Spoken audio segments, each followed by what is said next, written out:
On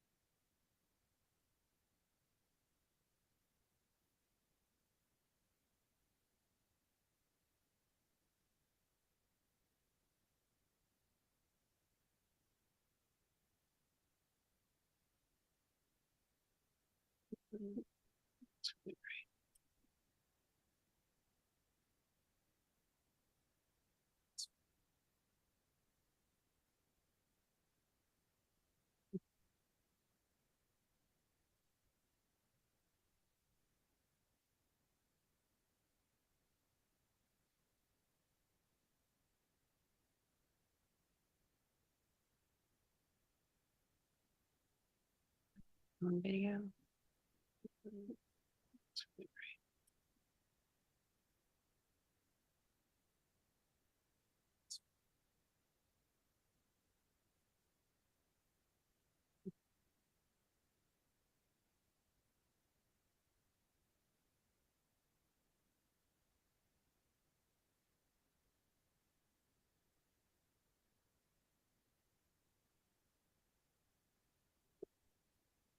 On video.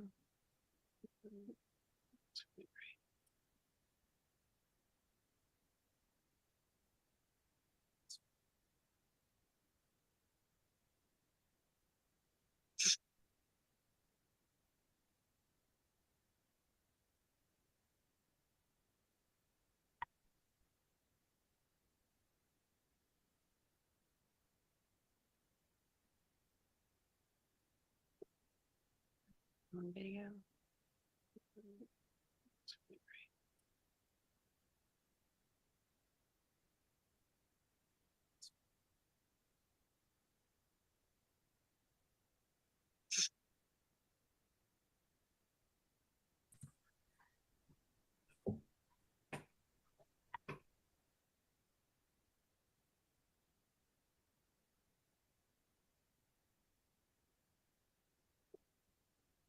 On video.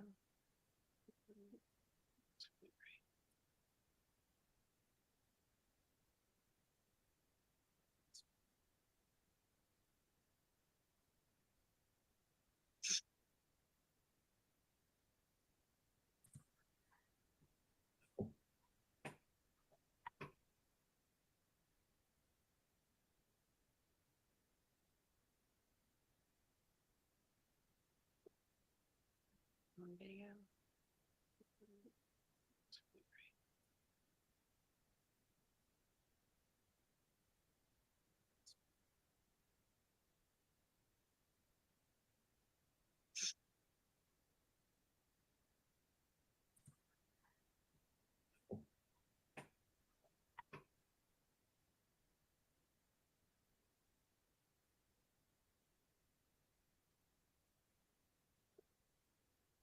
video.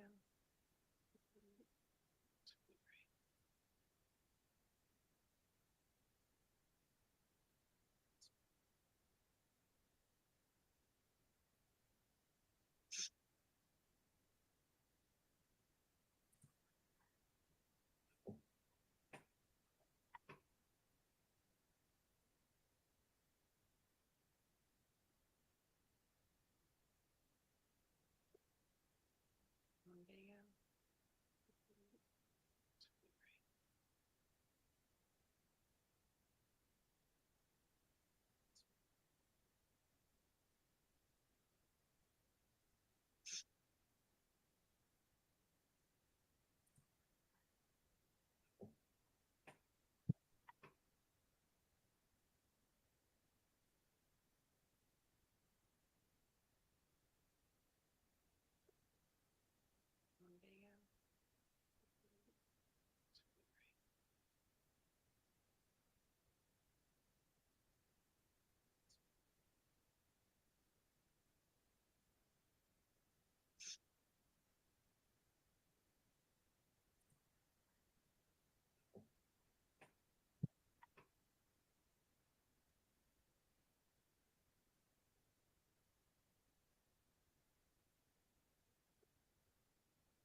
You coming on right now?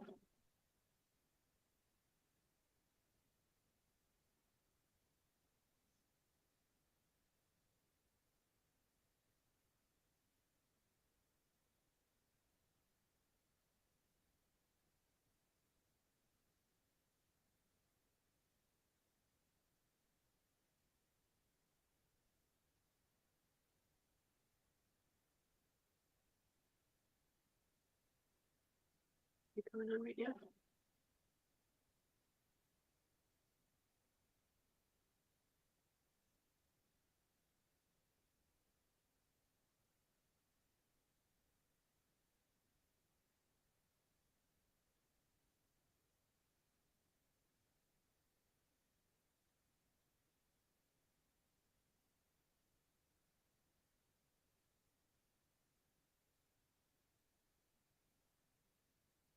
You coming on right now?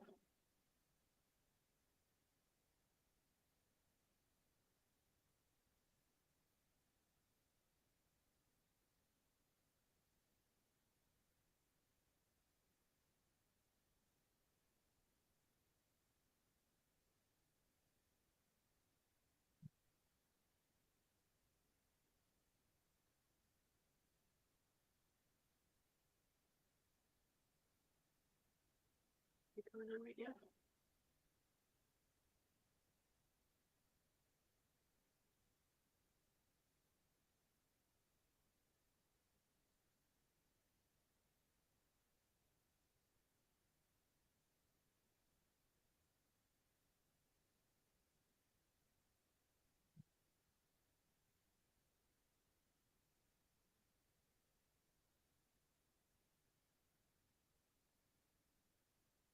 You coming on right now?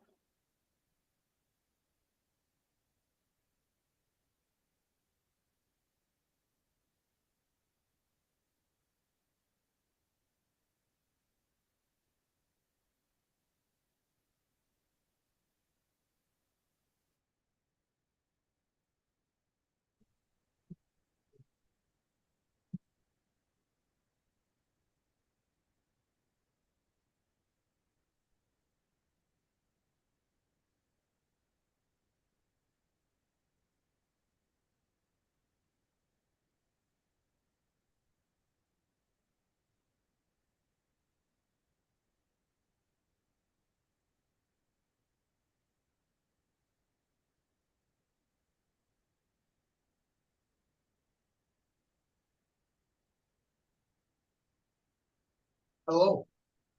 Thank you all for coming this morning. My name is Rob Russell, and I am the coroner in Kane County. We are here today to bring closure to an incident that originated in 1978. This case started many years before it was made known to us and is an example of great teamwork. With me today are some of those team members. Next to me, I have Deputy Coroner Gabriella Allison. She is the lead investigator in this cold case. Next to Gabby is Michael Vogan. He is from Othram Incorporated in the Woodlands, Texas. Chief Mazza from the Batavia Police Department. Next to Chief Mazza is Kane County Chair Corrine Parag. And next to Corrine is Batavia Mayor Jeff Shelkey. Also in attendance today, we have Kane County Board Member Leslie Juby over here. On November 12th, 1978, a citizen, James Skinner of Batavia, was renovating his residence at 239 East Wilson in Batavia. Upon knocking down a wall of the residence, Mr. Skinner discovered what appeared to be a human skull between the studs of the wall. Mr. Skinner immediately called the Batavia Police Department and an investigation was started. At that time, DNA and genealogical records were not as advanced as they are today, so options were limited. Batavia Police did an incredibly thorough investigation with what they had available at that time. Several outlets were contacted to include national labs, museums, as well as colleges and universities. The most that could be obtained at that time was from a university professor who surmised that the skull was from a young woman around age 20. It was also determined that the skull was from someone prior to 1900. Batavia police searched records for missing persons and no additional information was revealed. After the exhaustive search and investigation, the case grew cold. On March 10th, 2021, employees of the Batavia Depot Museum were cleaning and making room at the museum when a box containing a skull was found. Not knowing where the skull originated, museum employees called the Batavia police to report the finding. Batavia PD performed a search of their records and found the original 1978 report. No additional evidence was recovered from the search. The Batavia Police Department then decided to appropriately remand the skull to the Kane County Coroner's Office for continuation of the investigation. The next day, we continued the investigation, and because the case was minimally over 40 years old, I decided that the cold case team was best suited to investigate this incident. Deputy Gabriella Allison was assigned as the lead investigator. I started the cold case investigative team in July of 2015 to review old cases in response to citizens who had legitimate questions and concerns in relation to previous equivocal death rulings. Upon reviewing existing evidence and chasing down leads for 2 years, we became aware of a company called Othram Laboratory in Texas. This company performed a relatively new investigative technique called Forensic Investigative Genetic Genealogy, or we'll call it FIG, F-I-G-G for short. This is the same procedure that was used to catch the Golden State Killer in 2018. By the time we had heard of them, Othram had already solved over 100 cases across the country using this process. Our hope was that if FIG could solve these cases, then maybe a profile could be established for ours. Although our case was much older, we placed our hope in Othram's process. Othram graciously offered to look at the skull to determine if they could obtain any DNA from the skull, even though it was so old.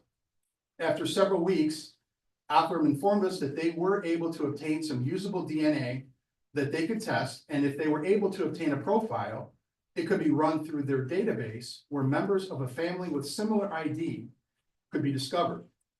Othram said that if we would like to do this procedure, the funding required could be obtained through a crowdfunding site as a means of obtaining the required fees needed. I felt that the public would be interested in helping in the solution, so the crowdfunding option appealed to me. So in December of 2023, a press release was sent out about the unknown identity of the 1978 found skull with an appeal to the public for their help. With the help of the media, many of you who are here today, and the generous individual citizens who answered that call, we were quickly able to gain the funds necessary to perform the ancestral match with the DNA from the skull. Within 2 weeks of me officially authorizing the testing and genetic matching of the skull, Othram sent a report to us stating that the profile had yielded a match. Not only did they have a match, but also a family tree with living relatives. Othram asked that we make contact with the assumed family lineage members for confirmation.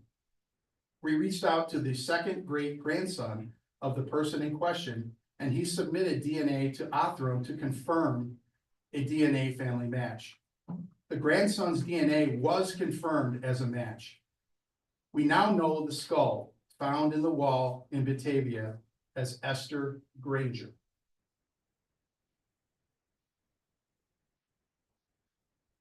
Esther was born on October 26, 1848 in Indiana.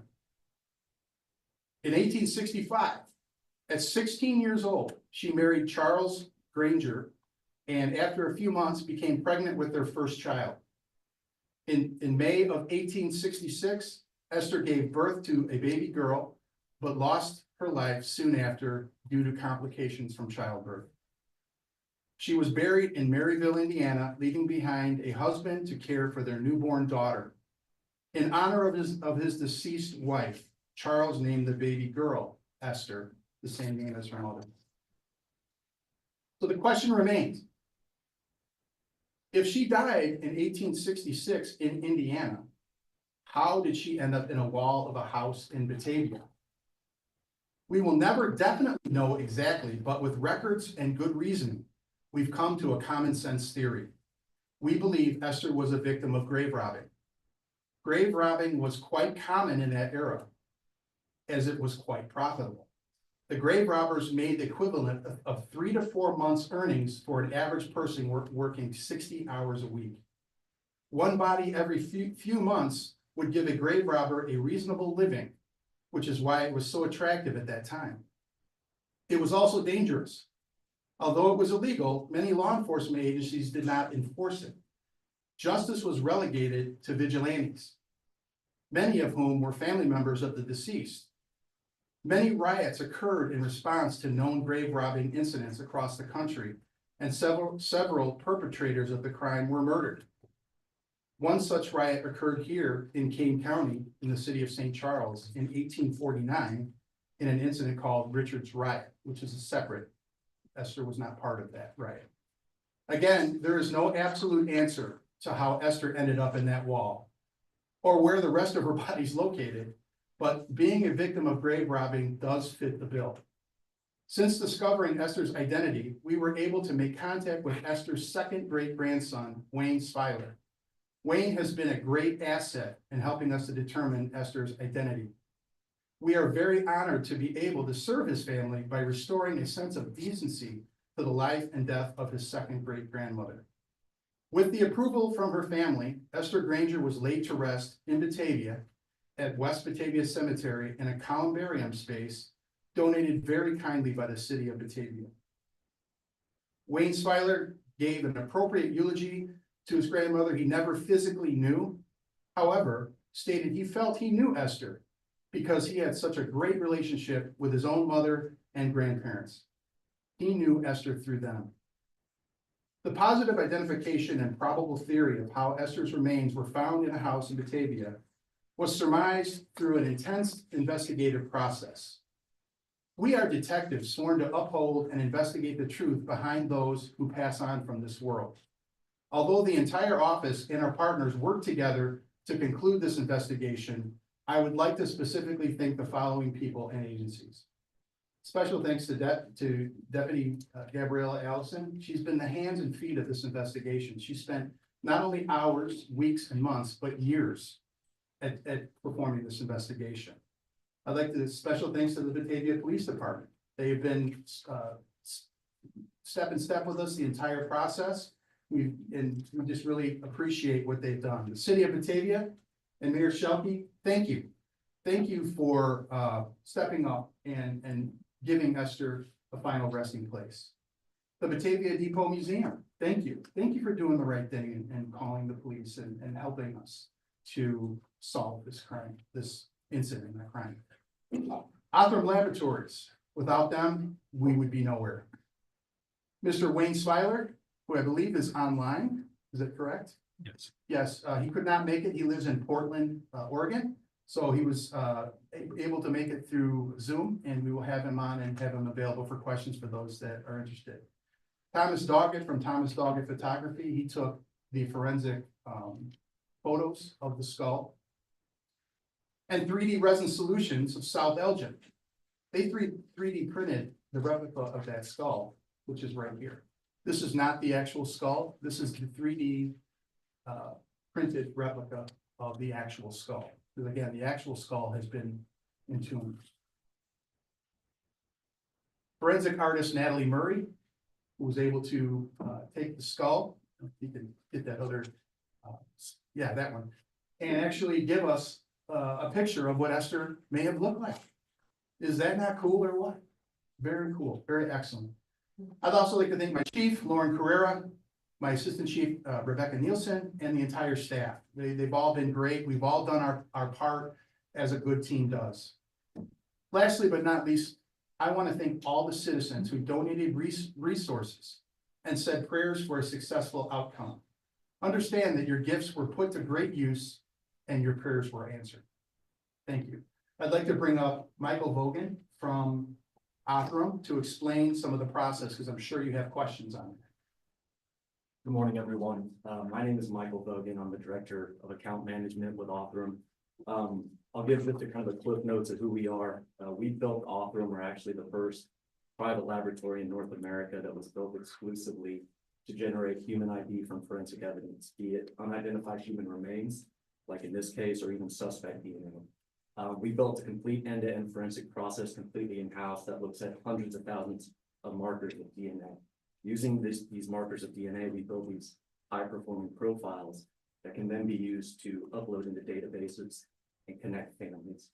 And that's what we did in this case. And so I want to thank all these folks for trusting us to assist, and we're happy with the outcome.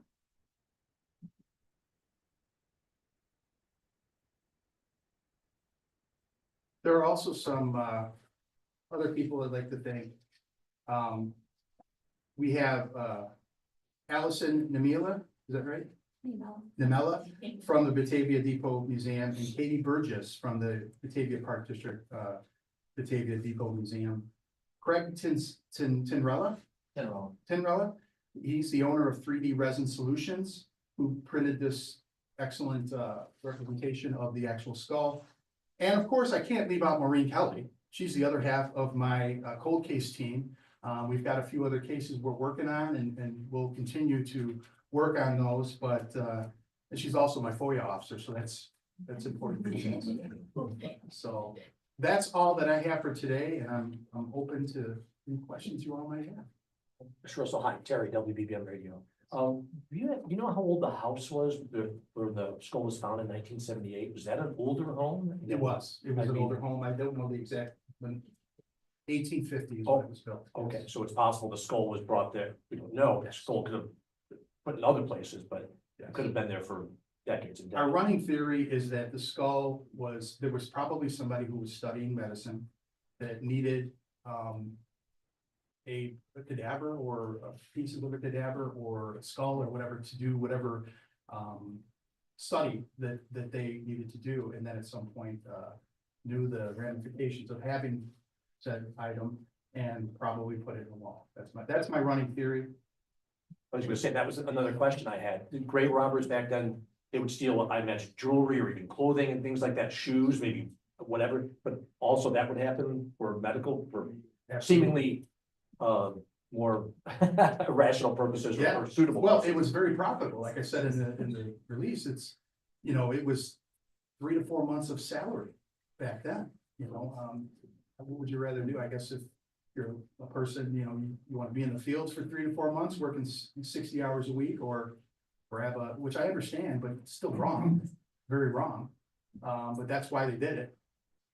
So to follow up on that, who are these grave robbers selling the cadavers to, and? Back then, it was medical schools Okay, that would purchase them because they needed something to study. They had really nothing. even though it was illegal, medical schools were doing it. Yes. Do you have something from the grandson, the relative that you would like to say? Yes, is Wayne on, Yeah, ask them to turn their cameras on and there he is. Hey, Wayne. Hey, how's everybody doing? How did your family accept this news? What did you make? So that's a great part of the story because Gabriella called us back in April. And so we took the phone call and the only number she had was for our hardline phone. And we get very few phone calls on that phone line, and the majority of them are scam calls. So to be completely honest, we didn't believe a word of it. Not a one.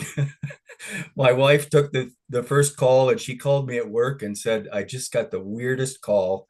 And my first response was, her name's Margaret. I said, Marge, what have you told them so far? So that was the start. And I called Gabriella back and it took a while. I told her right off the bat, I'm going to tell you right now, I don't believe you. And you can keep talking if you want, but I don't believe a word you're saying. And this same pattern took 2 or 3 phone calls to convince me. Now, I need to tell you a little bit of my background to kind of verify that or give some support to that, because I'm a retired police sergeant and 28 years with Portland Police Bureau.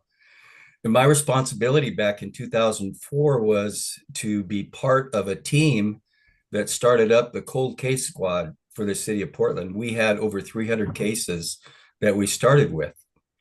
So when Marge got this call, first thing she told Gabriella was, well, you must know what my husband did before, and this is probably part of one of his cases. So this journey kept going, and I ended up talking to Gabriella. In this process, I talked to Rob, and I also talked to Michael on the phone. And I'll be honest with you, what convinced me that this was not some well-organized scam was their passion for their work and just the commitment they had to what they were doing. And that's been every step of the way.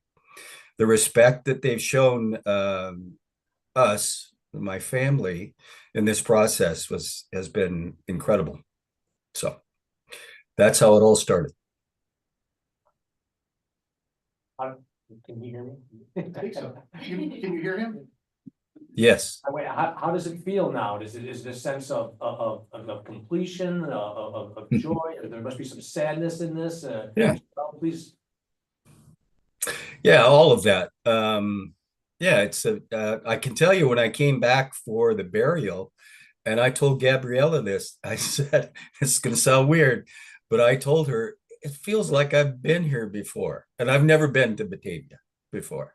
So this whole process has been, yeah, a little bit different.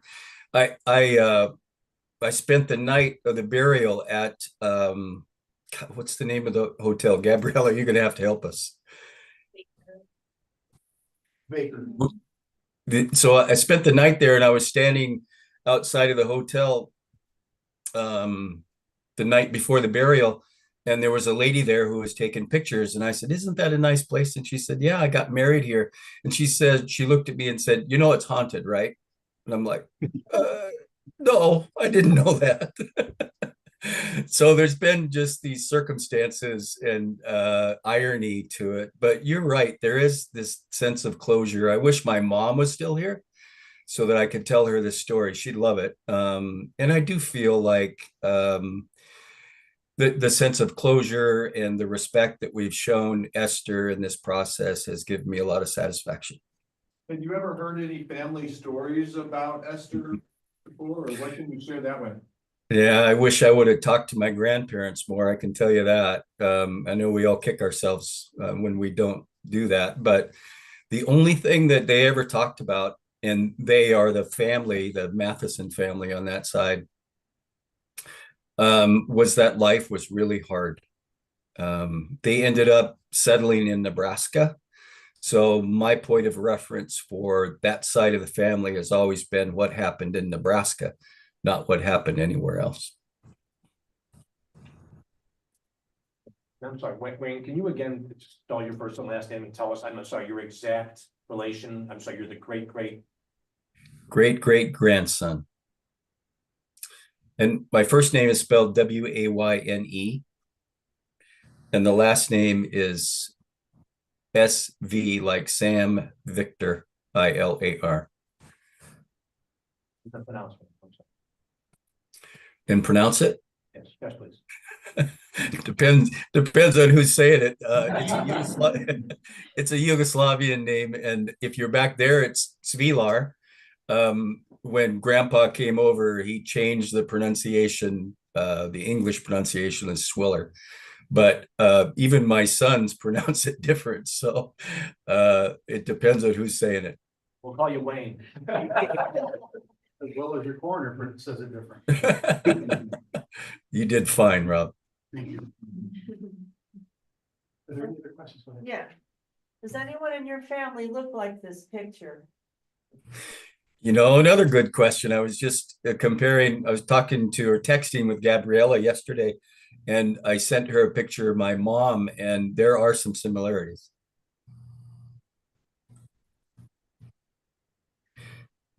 Another side note to this is, I've been retired for a while. And so during this process, talking to Gabrielle and Michael and coming out there and seeing I just recently took a job with the Multnomah County District Attorney's Office. Part of my responsibilities will be working cold cases. Can you share your age? What? No, I never. I didn't know this was going to be part of it. I'm 69 years old. I'm looking 69. Could you restate again what office you're doing cold cases for? There was a hint in the giddy up there. Multnomah County District Attorney's Office in Portland.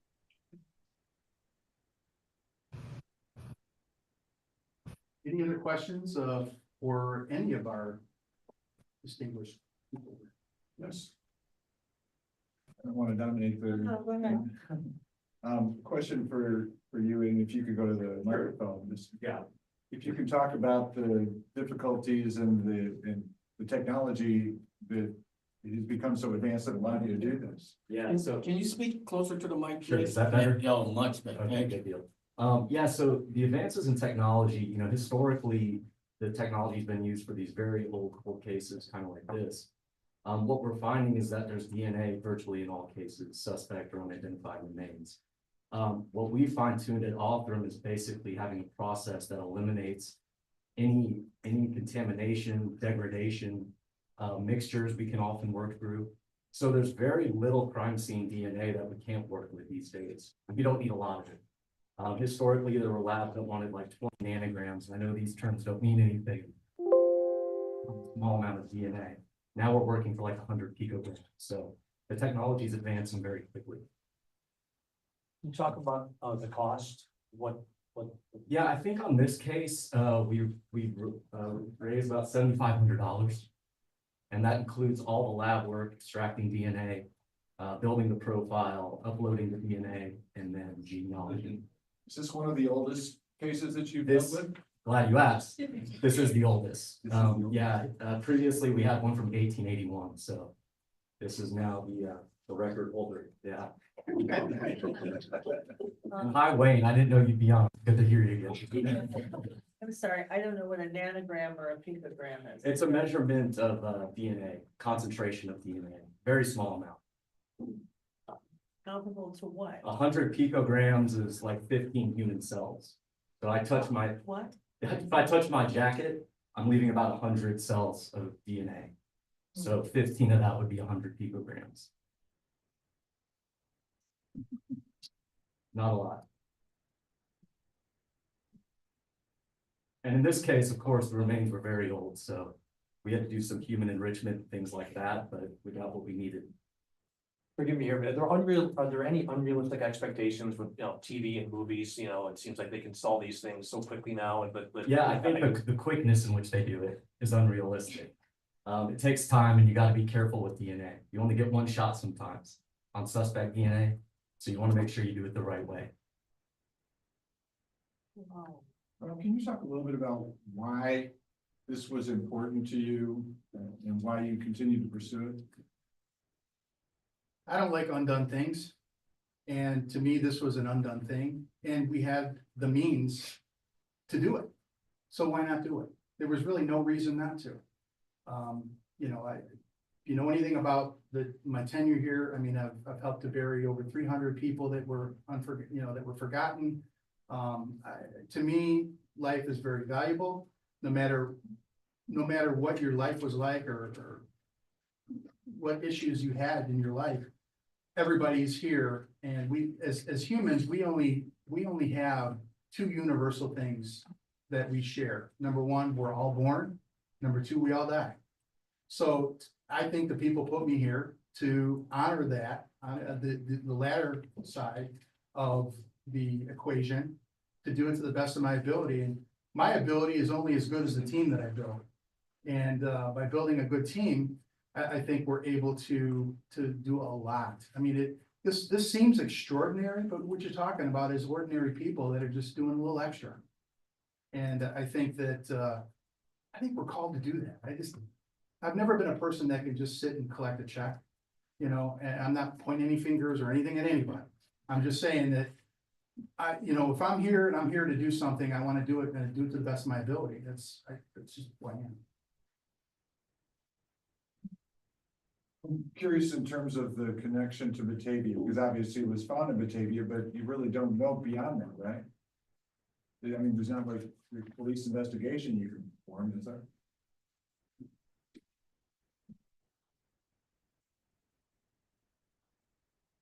Yeah, this case was really unique from the standpoint of, you're talking about going back to look at records that are 45+ years old. And, police work is different now. The way we document things, technology is different than it was 45 years ago. So trying to just go back in the records to find stuff to provide to the coroner's office, was difficult and it was a challenge.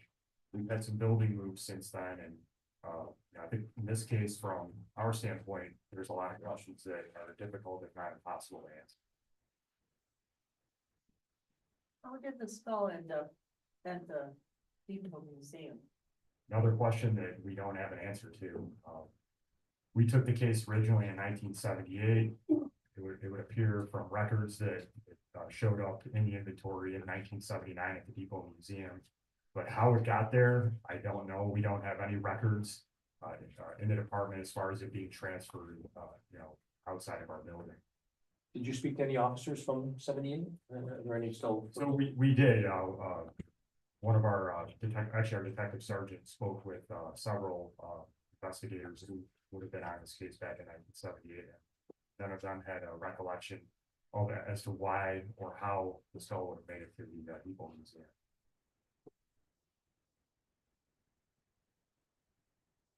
The important thing is everybody did what they're supposed to do. And it made it to the office because some people inside the museum said, hey, this is something we shouldn't have. And they did the right thing. Well, my name is Jeff Shelkey. I have the honor of being the mayor of Batavia. And I've also had the opportunity in one of my previous adventures in life as I co-authored the history book of Batavia. And so I have some background, and when this all started, I got brought in for some questions about, did we know anything about, we didn't know a name or anything about this. This house where this was found is really right smack dab in the oldest part of Batavia. And we had a judge come to Batavia from upstate New York in 1833 or 32, I guess it was. He came in, and his name was Judge Isaac Wilson. And he was kind of vain enough that one of the things he did when he got there was he named the main street in town after himself. So we still have Wilson Street as the main street that goes across Batavia. Judge Wilson claimed to have been from Batavia, New York, and so he decided he would name Batavia, Illinois after the town he had moved from in upstate New York. Well, come to find out, a couple of years ago, I was visited by the historian from Batavia, New York. And he wanted to know about Judge Wilson because they didn't have any records of the guy. He wasn't anybody, he was kind of a mystery man. And they ended up tracing him out to another town in their county, which were kind of south of Niagara Falls here a little bit, called Mayville. And I went to Mayville after it was found, and it's still a town of 13 houses and a Baptist church. And that's all that's there. But the Wilsons were they kind of came and went, and Judge Wilson, they were gonna put a railroad track through Batavia. So he built his house right on the railroad track. It's still there today. It's the oldest house in Batavia, Prairie and Wilson. And it's where the railroad would come by and they would throw the mail out the door. And so that way he could be paid for being the postmaster. And so there was maybe 10 houses and he got some fee for doing that. He ended up having enough money that he acquired all this vacant rural land on the east side of Batavia. And if you go to the old deeds, you will see his name as the one who owned the land originally. And so we don't really have any reason why. We don't know where this woman came from. We don't have any names of anybody in town that was knew her or had any relation to her. She's, kind of a mystery to us, but I commend the coroner for what he's done here in trying to bring this together, because this was kind of an interesting question where the skull came out of the closet.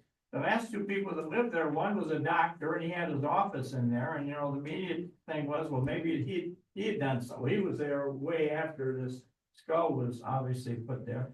And then the last one was an attorney who had his law office in there, and he and his wife lived upstairs. So it's been kind of a house that's been there for a long time.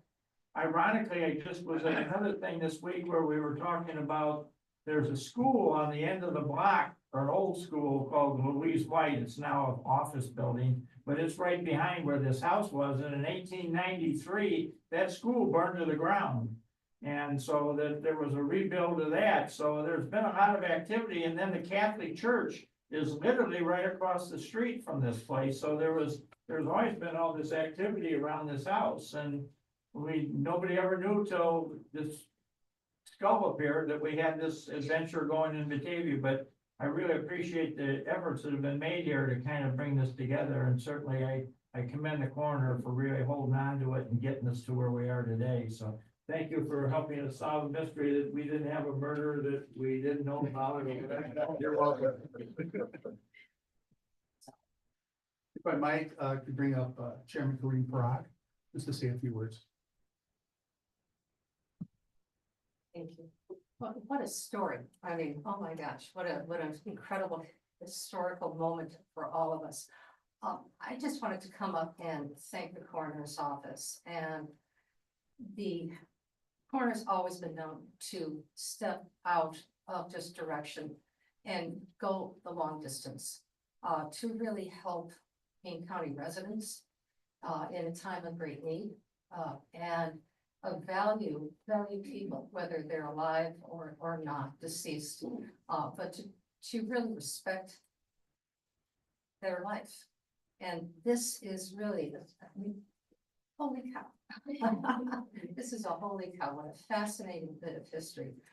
And to commend the History Museum for finding it and actually taking care of it, even though you didn't know it was there in plain sight, but giving it to the police department, who again took the time and effort to search the records, and then eventually giving it to the coroner's office, who went the extra mile, and the public for helping to find and fund the legacy of this extraordinary woman who died in childbirth, or the effects of childbirth, probably at around 17 years old. So how sad, I mean, how sad. And the legacy that her family now has to know her past, who she was, what she looked like, and allow her children and her grandchildren to grow and to thrive, which obviously, as we saw, they have. So again, thank you to the coroner, and thank you to all of the wonderful employees we have here in Kane County, and to our board, who continues to steward their work and to make sure that we serve the needs of Kane County. So thank you. Do we have any more questions of anyone here? Yeah. Does Wayne live in Portland, or he just works in Portland? I think he actually lives in Washington. Isn't that correct, Wayne? I think he's still on. Yeah, he lives in Washington, but it's right over the border, right? Yep, just across the border from Portland. And with the man from Alton, please spell your name. Sure, it's Michael, Michael, and last name Vogan, V as in Victor, Ogen. And your title is? Director of Account Management. I'd also like to point out that we have a media press kit for everyone to take back to your newsrooms, so that all of the numbers and emails and everything, if you have follow-up questions, is available to you. So, any other questions? Yes, ma'am. So, within the forensic lab that was being brought into Kane County, will it be able to do things at this extent? Absolutely not. These guys are in our tool belt until If somebody else does it better, which I don't think is gonna happen, but the level to which these guys do their craft is nothing that I can replicate. They've forgotten more than I'll ever know about this stuff. So, so no, but we will have, hopefully in the next 2 to 3 to 4 years, have a lab where we can at least prep it. Prep this stuff for them, and then this is a highly specialized, field. Any other questions? I'd just like to make one last announcement. Today is my birthday. And I wanted to do this on my birthday because I wanted to give back to the community on my birthday. And now we can, obviously, you ever want to go and visit, Esther? She is at that columbarium. She does have a plaque with her name on it. So she is forever now a Batavia resident, actually a resident of heaven probably, but at least physically a resident of Batavia. And we thought that that was appropriate since she spent so much time here. So is there any other questions? We wrap up. Well, I thank you all for coming, and please feel free to ask or call or any questions you may have, any follow-up. I think we'd be happy to try to answer those for you. Thank you, Wayne. You bet. Hey, I just wanted to thank, I don't want to upstage you, Rob, at all. But I just wanted to thank everybody involved, including the community. It wouldn't have been done without the funding. I understand that. And everyone's commitment. I'm still in awe of how gracious you all are and were, and the respect that our family was shown. So thank you.